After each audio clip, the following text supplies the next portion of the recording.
Schnorr is coming. In fact, the Bitcoin upgrade arguably took its most significant step yet toward implementation last week when influential developer Peter Wu unveiled a draft outlining its technical makeup. With the release, the idea, one that's been in the works by Bitcoin developers for years, is one step closer to improving the scaling and privacy of the world's most valuable cryptocurrency. Effectively, this sets up Schnorr as the next big change to Bitcoin, meaning it will be the largest code change since segregated witness, SegWit, a pivotal bug fix that prompted a drawn-out battle in the Bitcoin community last year before ultimately being adopted. At a technical level, adding support for Schnorr, a digital signature scheme, would give Bitcoin users a new way to generate the cryptographic keys they need to use to store and send Bitcoin. By doing so, it also paves the way for a number of exciting benefits, including tackling privacy and scalability, arguably two of Bitcoin's most worrisome problems. It is a building block for a variety of improvements, Wu told CoinDesk, adding, there are even some further-out improvements that haven't gotten a lot of attention quite yet. And while Wu hopes the change will ultimately be adopted, he added it's ultimately up to the users if they want to adopt it, as was the case with SegWit. Co-authored by several top Bitcoin developers, including the likes of Bitcoin Core contributor Johnson Lau and Gregory Maxwell, the technical, math-ridden proposal outlines the exact signature scheme that could be coded in Bitcoin. And while it's far from that final goal, it's a necessary piece. Blockstream engineer and co-author Jonas Nick told CoinDesk, standardizing Schnorr for Bitcoin is a big step towards using it in Bitcoin, a way forward for one. The BIP draft helps to avoid future confusion by proposing a standard that ensures that all developers and merchants eventually implement the Schnorr signature code in the same way.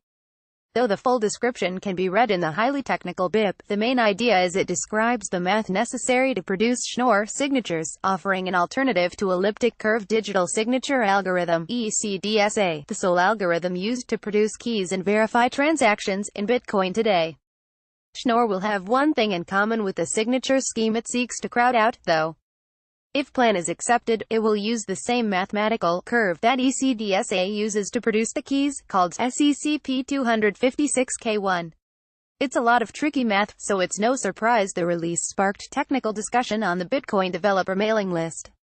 But nothing major has come up so far and developers are optimistic, especially since one of Schnorr's key benefits is that, unlike ECDSA, Schnorr's security can actually be proved mathematically.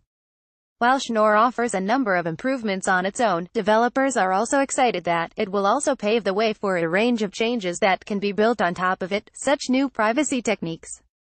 Right now, it's obvious when users send so-called multi-sig transactions, which are a more advanced type of transaction where more than one person is required to sign off on a transaction, because of Bitcoin's public ledger. But Schnorr paved the way for a technique that will make these transactions look the same as every other transaction. Nick noted Schnorr will also lead these advanced transactions will be cheaper as well, an important improvement since transactions can grow very expensive in times of congestion. And it seems like new tech built on top of Schnorr are being proposed on a regular basis.